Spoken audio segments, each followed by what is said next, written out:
درباره و مجارا گفن ترکیه جبو انجامدانا اپراسیونی که لآخا سوریه سروش آوای کردستان میوانه که برس جدعان علی شروعکاری سیاسی و اندام دسته شیورمندی یا پارتیا دموکراتا کردستانی الاستودیوی گلمه برس جدعان تو بخیراتی بخیره ده بیس باس او گفن ترکیه دبن راستی یانجی تنی آخفتنه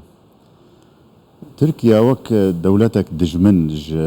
دوزا كردي را و دوزا كردي الكردستان تركيا هيچ نزيك نابي بآلية اشتيانا جارة سريكي جيرا نابيني پیشنیارا ناكي اف دستلاتا تركي چه بيجي اما اموكا كرد بريجم گركا ام بجدي ببن تشتي راست ببن يعني نأنه والله بلكي حنكات كي انجي اش قصتي ولود بيجيش بويقو بازارنا بكي ابتدا هيا بس بازاروي نبمرنا بازاروي بدولتي قورا ومظننا را بامريكانا را بروسا را بعربا را بايران را دولتي هريمي را بحما كثيرة بازارا دكي لحلقات ضعيف في معادلة دا هر كردن كاري قفي خو بيك بيني وبني نهاجي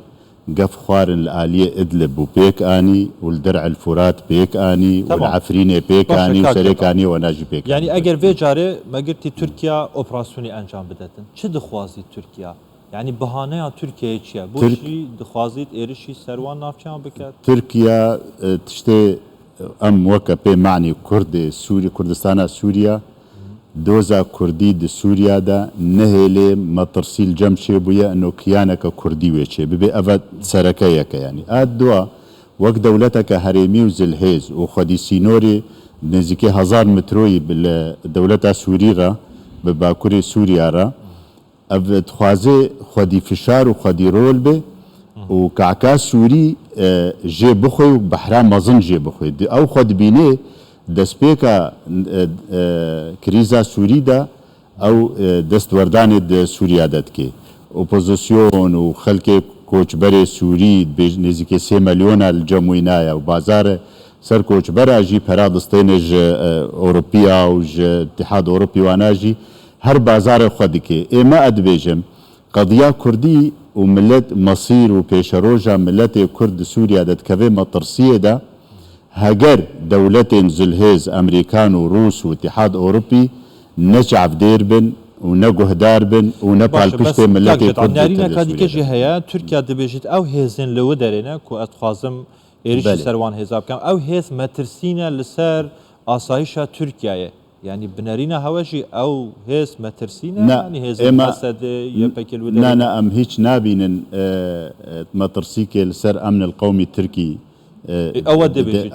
اري تركيا بفي مهاني وادكي لي خطابة سياسي قوتارا سياسي ابهيادي ندرستا قوتارك غلطة قوتارك قو مهانات خيدستي وحجتات خيدستي تركيا دا بفيرنجي هاني او بخوا لسر عرض وك عرب بجنس الارض الواقع عملي تشتك نكريا جارك في شكك جي نافيتيا باش سينوري تركيا ليه اف قوتارا سياسي و اف دجمناتيا قد دراغهاندنا خدا و دقوتاري خدا و دحمم مناسبه خدا قد كيني انو دجمني سركا جبهياديرا انجو كردارا انجي ريفابريرا هر دستلاتا تركيا انجي اردوغانا نظام تركيا اف قوتار اما ادبينم تب قزنجو مصلحة كردي تيدا تنيا هجر ما يعني بلو بعين الاعتبار هات باستاندن انه ام كاربن قوتارك درست بكن قوكاربن مطرسية تركا تبي قوتاري خدا مثلا إلهام أحمد آلدار خليل صالح مسلم دبيجن أم آمادنا قو تيكلاية بتركا ربكن بأوبوزيسيون ربكن بحمد كثير ربكن يعني ليه لسر عردي هما قو دكا سوا بقنا هفدو انجي سر شهيدكي قوتارك بيجن انجي مناسبة كده ان دزقها خدا هر شر تركيا د سريده و د تاليده و د نافرو كده شر تركيا بيبنا اني ليش روج ده حتى انها افغوتار دهيلي جو مهاند كفنا دستي تركيا ده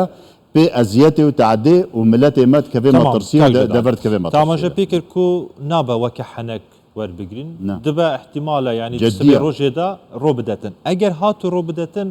تورکیا چاوێویل کیژان ناوچەیەن ڕۆژاوای کوردستانیە ئەو بخوا هەرێمە ناوچەیەن استراتیژی هەرێمێن کوردی مەبەستە تورکیا ji hev parçe bike mesela niha Tirkiye devera Efrînê ji Kobanî û ji Cizîrê biriye ev yek nêta wê ye dixwaze Kobanî mesela û serêkaniyê û Girêspî jî biriye emeliyen Kobanî jî dorpêçgirî ye her rêya informaya karibê bi Cizîrê re tewasilê bike Tirkiye dixwaze nehêlê got Kurd herêmê wa bi heva girêdayî bin ji hevdû veqetênê ji bo yanî hem seytera hem daxwaz hem gotar hem daxwazê siyasî di hindir wê Sûriya de û pêşeroja Sûrî de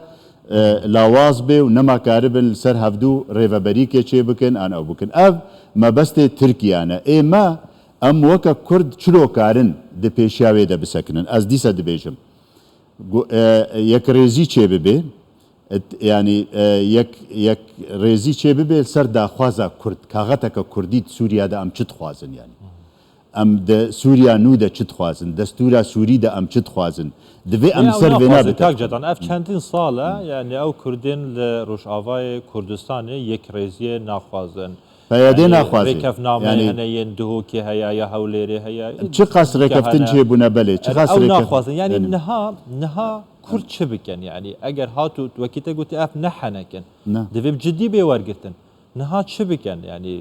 ku ev operasyonel ro nedetin bi rastî divê dengê me gelekî bi zelalî bigihê dewletê zilhêz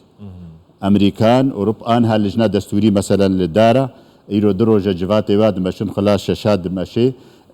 nûnerê me xelkê me hevalê me tensîqiyat yani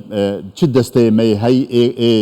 Kurdê Sûrî li ku derê bin divê xebatê bikin bi aliyê matirsiya ser milletê Kurd divê emn û emana Kurda werê parastî bê nekir em divê dengê xwe bigihînin welatên zilhêz yani dixaxa Sûriyeyê de yani Emerîka heye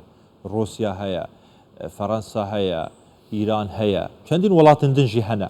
yani tu bêjî nerîna te ev rê bidin ku Tirkiye êrişî ser axa Sûriye bike ew ji li wê derê matmayî temaşa bikin Rusya yani belkî niha globa kesk nedinê de ême ez nabêjim niha cêşê Tirkî hazir el ser sînora û îşev an siba wê derbas bê lê dewlet amadekariyan jî dike ne amadekariya dike wek Ereb bêjin ala ekmel wecih ez ser astê bilind amadekariya dike û gefa dixwin ser astê bilind Serokkomara Wezîrê Daxiliye Wezîrê Dîfaa ev heme gefa dixwin rojane gotarê wa hebin civatê wa li ku derê hebin dibêjin em ê êrîş bikin yani nefeda sabr û ne sabra me nema ji ber Rusya palpişt nabe bi tiştê nav me de çêbûyî rêkeftinê nav me de çêbûyî Emerîkan wad dane me û pêk naênê her dema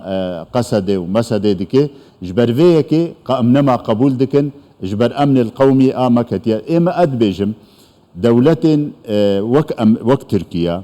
dikarin eziyetê bigihîne me bêgo supayê wê derbasî sînorê Kurdistana Sûriya bibe yani mesela ewan hat dibêje berî 3 saeta dronekê tayareke bê tayar trimbêlek di hindir wê Kobanî de wilo li hindir wê Amûdê li hindir wê Qamişlo li hindir wê Dêrikê li hemû dera tayarê drone yani cenga neha ne dururiye cêşê wê supayê wê derbas bibe sistemeke hatiye nû hatiye guartin yani Kurdên wê derê rayadarên yên Kurdî li wê derê yên berserkirdeyên Kurdî li wê derê ew çi dibêjin yani ew wana jî xwe amade kiriye bersiva operasyonê bidin yan jî wê tiştekî din bikin yani rêketinekê bikin xwezî ti gefa nexwin û nebêjin em ê berxwedanê bikin û em ê zat çekin ji ber Efrîn berçavê me ye yani nikarin berxwedanê bikin ji ber tewazin nîne hêza peyedê li ku derê û hêza dewleteke NATO li ku derê yanî ne got dibêjim no nikarin û ne şervanin û ne jêhatîne û ne canfidane hemû tişt duwa de mitewefir e bes imkaniyatin ne tayarek tenê karê dinyayê xerakê serê hêzên peyedê de û xendeqê got kolana di bin mala de bê ser mala bê li ku derê bê ev hemê yanî fêde nake qezan yani jê fêde nîne an jî naxwe دوجه جيشك وكا دولتا تركي دا دفي قوتارا سياسي وري قهارتن باللز وري قهارتن دفي الخوفاقري قضية كردي وملتي كردي وجعدا كردي وتفقرا سياسي دفي باللز الهفدو بقرن وبيادي وري بربار وخوبكي قو داخوازاوي قوتاراوي نتويبي هجر نوابي اما يعني ما ترصيد كودا بهتر يعني ملتي كرد ايجو مانا ماموسا ملتي كرد اي مانا خانيه خدا والسر عرضي الهرم كردي مانا جبرجو هيفي دبي انه دانوستاندنا بيادي وانجمانا كردي هيا وانجام جي دركبن وارامي ببي واتفاق ببي ريكفتن ببي زور باشا اونا بهيفي دوردا دبي قفي تركاتين قفي رجيما بشارتين قفي وكيدي تركي هنا اما ترسيك عجيب دبي السر هيانها تشتك لروش افاي كردستان جبوه هاتيا يعني جبو وان سر كردين روش افا كنا هالفيدرنا يانجل اوروباينا يانجل امريكاينا نامه يك تشتك شوارا هاتيا كوهن لوبيه كي دروز بكن فشاره كي دروز بكن اما ابو اركي مايا نحوجي نامج مره ورن اركي يعني وانا داخواز جوانا كيريا لا بحفره يعني بحفره لوبيه كي دروز لا لا مشكله ماشيه تفقرا سياسي مثلا انجمانا كردي بارتيين جدرفي انجماني هناك هنا وبيادي ركبرن بهفدور الزور يعني ركبري لسر قوتارا نتويه داخوازا نتوي وكاغتا نتويه دهندروي سوريا ده يعني بيادي خو دور دكي خو بريء دكي اج داخوازا نتوا كرد سوريا ده افا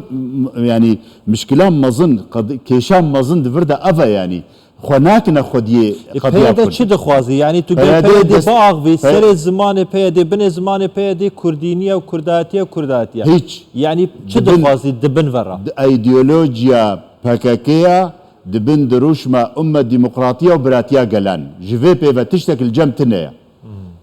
هيك نافروكا وينا داخوازا كرد ونتوا كرد وما في كرد دهندروي سوريا دا روجانا برجما بشار ديو دستيني روجانا تشي ناف دولتي دم امريكان وروسيا وانا افرسا جرينكا يعني روجانا دي رجيم درونيتن اتفاقات عندك نا داخوازا اتفاقا داخوازا دي هر تشتكي دي يعني نها لسوريا ارتشك ارتش الرجيميه وانا ارتشك نكي بهز بوا اليكاريين روسي ورغتينا اليكاريت ايراني ورغتين نيف دولتي ورغتينا رجيم سوريا ارتش رجيم سوريا وير بدت تركيا ايرج بكت او جماعت ماي بمينيتن يعني برغريه نكا ارتش سوريا عفرين برچاوي ميا سريكاني البرچاوي ميا جريسبي البرچاوي ميا يعني تشتكي ناك جرابلس برچاوي ميا بابل برچاوي ميا ادل برچاوي ما بو هيش تشتك نكر ودا خواز كر عفرين دا ريكفتنك دناب واو رجما بشار دا تشيبو بس شبيح خوشي عندش بديلا جو سوباي قبشيني تمام كورتيكا جدعا دم منما يعني رجيم جي دخوازيتن يعني اتفاقك جير بجير قال تركيا هابيتن كردان نهيل الودري كردان لاواز بك اما رجيم خد بيني انه غدر لي بويا بيادي غدر لي كريا جبر بيادي وريكفتني واو ورجما بشار هابون انه رادستي ويكرن دفرين كردي همه هرمي كردي رادستي ويكرن لأود بيجي خيانات المكرية رجيما بشار بيجي خيانات بيشوف أمريكان راكر وبري خدا تش ندي وسالف ندي تركي وبالتالي أنها تعامل أني دانوستاندن أنجي روبروي وينا هجر دولت بي يا سينا دولتي هنا هجر تركيا بي دروي رجيما بشار دا چترا جو پيادي ويكيدي پيادي جي يعني داخوازا زور أستي بلند جو تخوازي دخوازي جو هيزن قصدي ببن بشك سوباي سوريا تمام دست خوش جبه زيادتر نخوستيش بجيت برز جدعان علي شروبكاري سياسي واندامي دستا شيورمنديا بارتيا ديمقراطيا كردستان سوريا قال ما بيقال لك سباس قال لك بخيرات